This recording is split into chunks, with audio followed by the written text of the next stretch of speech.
유동열 자유민주연구원장님 전화로 연결해서 말씀 들어보도록 하겠습니다. 원장님 안녕하세요.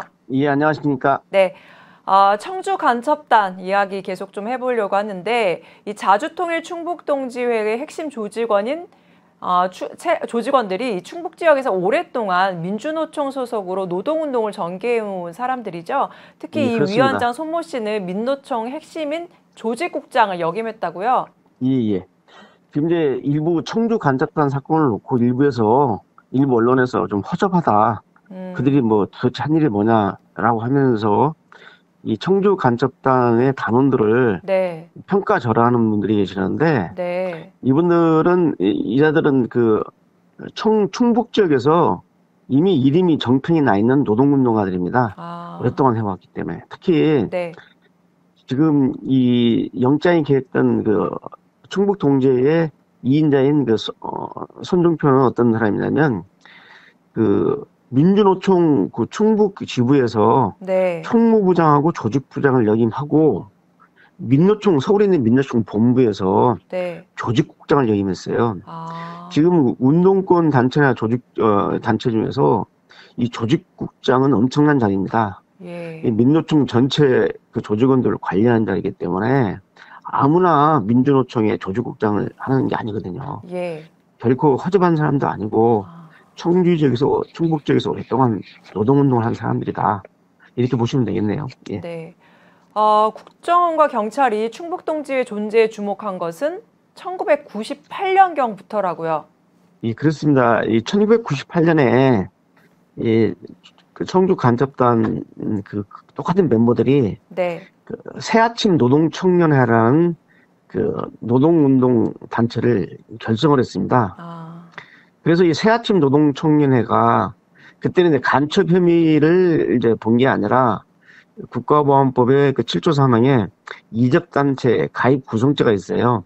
그래서 이 새아침 노동청년회가 건전한 노동운동 단체가 아니라 이념적으로 경도된 변혁적 노동운동 단체다 그래가지고 그때부터 내사가 들어갔죠. 그래서 그랬는데 명확한 국가보안법 제7조 3항 이적단체 구성가입에 대한 명확한 증거가 포착이 안 돼서 네. 내사하다가 종결을 했고 음, 또 2001년에 이 단체 구성원들이 그대로 와가지고 명칭만 바꾼 채 새세기 민주노동청년회를 또 결정합니다. 네. 이때도 또 봤죠. 봤는데 특별한 정말 그 국가보안법 사법 처리할 정도의 내용들이 포착이 안 돼서 내사 종결한 상태입니다. 네. 이런 상태에서 이제 제가 본 곳은 이 무렵부터 북한하고 연계가 돼서 활동을 했을 거로 보는데 예. 그것은 그 실증적인 증거가 없기 때문에 그렇게 말할 수는 없고 최소한도 20년이 된 게 이 조직원들이 북한에 보고한 보고문을 보게 되면은 그 2019년에 그 보고한 보고문이 있거든요. 네. 여기 이 보고문을 보면은 그 15년 전에 일처를 구성했다 하는 그 표현이 나와요. 네. 그렇다면 이걸 역산해 보면 2004년부터 북한과 연계를 맺고 활동했다는 것이 명백히 밝혀지거든요. 네. 그러니까 지금 벌써 2021년이니까 건 뭐 18년 넘게 지금 북한과 연결이 되었다고 좀 확인이 되었고 저는 그 이전부터 했다고 보는 겁니다. 예. 이 청주 간첩단은 해외에서 북한 공작원들과 접선해서 회합한 것만 3차례고 실제 활동상이 매우 광범위하고 충격적이라고요. 지금 이제 그 세 차례 2018년, 2019년, 2017년 처음 북경에서 총책 박윤희가 북한 그 공작원을 접선해서 회합 통신했고요. 그 다음에 이제 2018년에는 이제 윤태영이가 캄보디아 프놈펜에서 북한 공작원을 접선했고, 2019년에는 박승실이가 직접 그 중국의 써냥, 시망에 가서 북한 공작원을 접선해서 무이남해 놓은 공작금 2만 달러 갖고 돌았거든요. 네. 근데 이것은 이제 뭐냐면, 이제 당시 국정원이 제가 알기로는 2015년부터 간첩협의를 포착하고 수사에 들어갔는데, 예. 그 이후, 그래가지고 이제 밀착 감시를 하다가 포착한 것을 이제 확인한 거고, 제가 볼 때는 아마 국정원이 놓쳤지만은 수없이 북한하고 만났을 것이다. 그 근거는 뭐냐면은 총책이 2002년 이후에 네. 그 36회나 해외여행을 했는데 그중에 34회가 중국이에요. 아, 그다음에 연락적 방승실 이 여자는 27회를 갔는데 중국 24회. 아, 뭐 손종표 같은 경우는 15회 나갔는데 중국 20회. 윤태영 같은 경우는 중국 12번 갔거든요. 그러면 이 해외여행을 할 때 당시에 2015년부터 본격적으로 수사에 착수했기 때문에 그 이전에는 이들을 추적을 안 했어요. 이게 마음 놓고 만난 것이고 2015년부터는 이제 계속 추적을 했기 때문에 그 이후 것은 포착이 됐지만 그 이전에 북한 공작을 해서 만난 것은 포착을 못했죠. 그렇지만은 이들이 해외여행을 이렇게 수없이 2002년, 2003년 정도부터 집중적으로 다녀왔다는 소리가 바로 해외에서 바로 그러한 일을 했을 것이다라고 추정을 할 수 있습니다. 예. 네. 이 청주 간첩단은 국내에서 선거 때마다 개입해서 선거 공작을 전개했다고 하는데 그 양태가 어떻습니까? 참 이제 충격적입니다.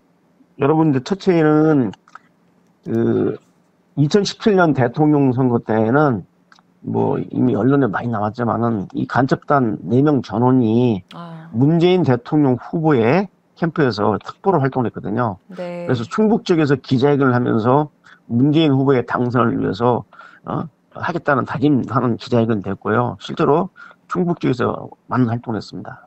그러니까 이것을 우리가 이제 역으로 생각하면 간첩인지는 몰랐겠지만은 일단 문재인 대통령 후보의 특보가 되어 있었고 이 간첩들이 지원해서 문재인 대통령이 당선됐다라고 해도 물론 수많은 표가 있지만은 그래도 간첩들이 지원한 건 사실이잖아요. 네. 근데 거기에서 자유로울 수 없다는 것입니다.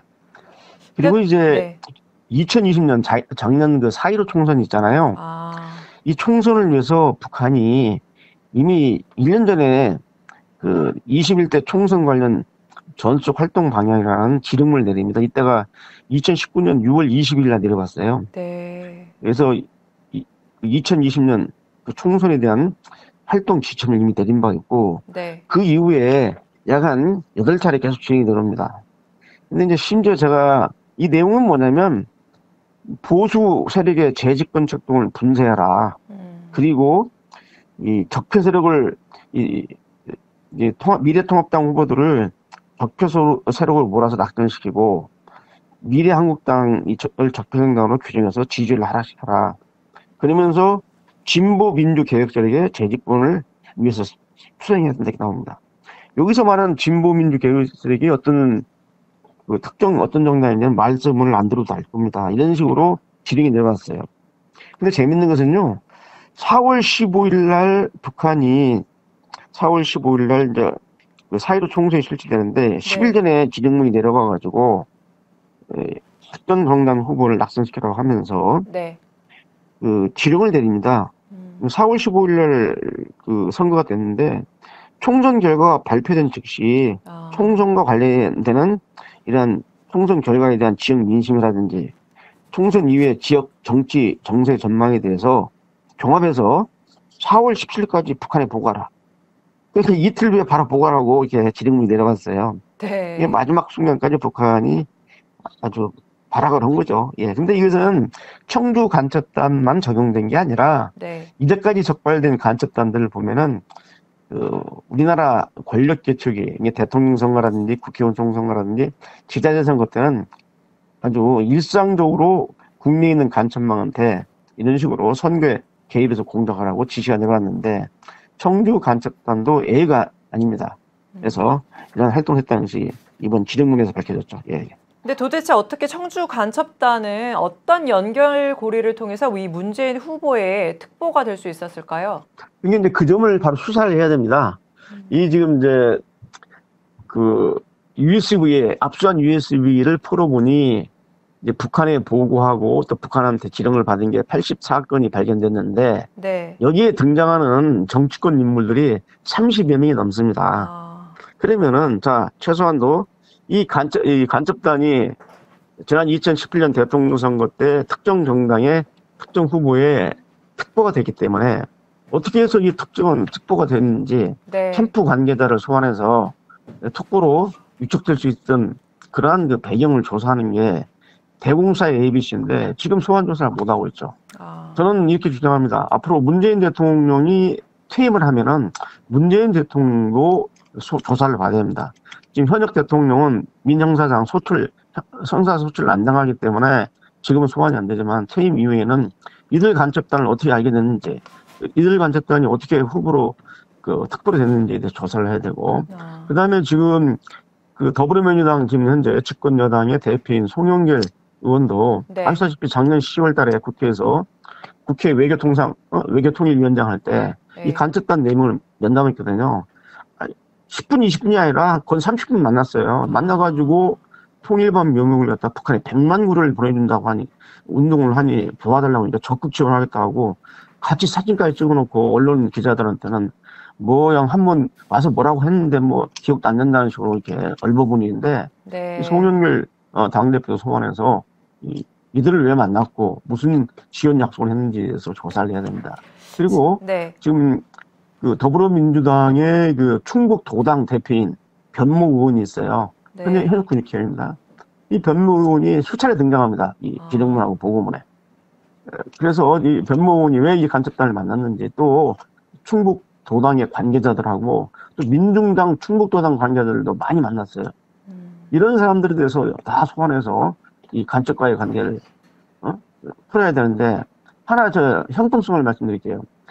문재인 정부에서 그 적폐 수사를 한다고 그래가지고 문재인 정부 출범 이후에 각종 이제 국정원 관계자라든지 심지어 대법원장, 대법원 판사들 등등 이 적폐 수사를 하면서 뭘 했냐면, 제가 하나 알고 있는 것은 국정원의 A라는 그 간부 수사할 때 이 간부가 그 여러 차례 특정인하고 통화를 했는데, 네. 그 사람은 이 적폐하고는 아무 관계가 없는 사람인데도 불구하고 그런 사람까지 소환해서 왜 너 이 간부하고 수차례 만나고 수차례 통화했냐고 그 상고조사를 해서 다 조사를 했어요.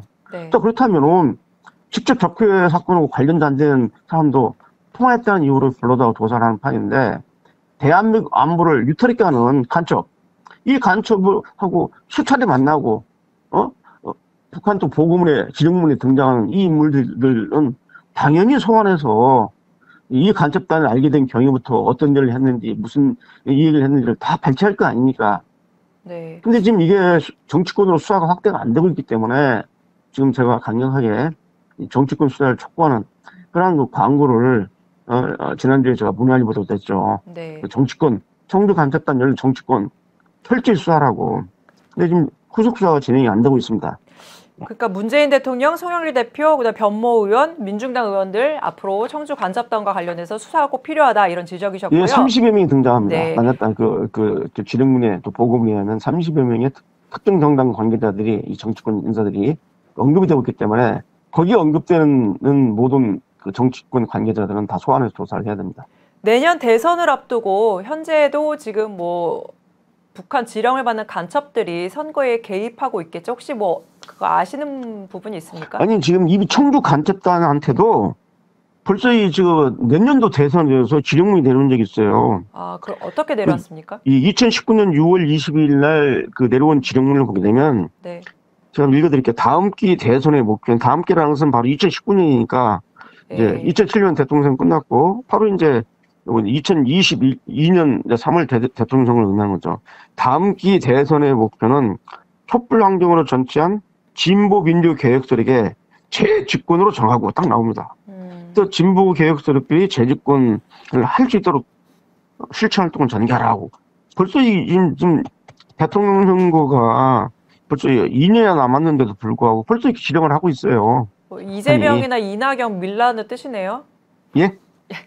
이재명이나 이낙연 밀라는 뜻이네요. 예. 예, 그렇습니다. 이게 이제 여기서 뭐 진보 민주 개혁들에게 어떤 정당이냐는 제가 말씀을 안 드리겠습니다. 우리 아마 시청자들은 금방 알 거예요. 네. 예, 시간 관계상 원장님 여기까지 듣도록 하겠습니다. 말씀 진심으로 감사합니다. 예, 감사합니다. 예.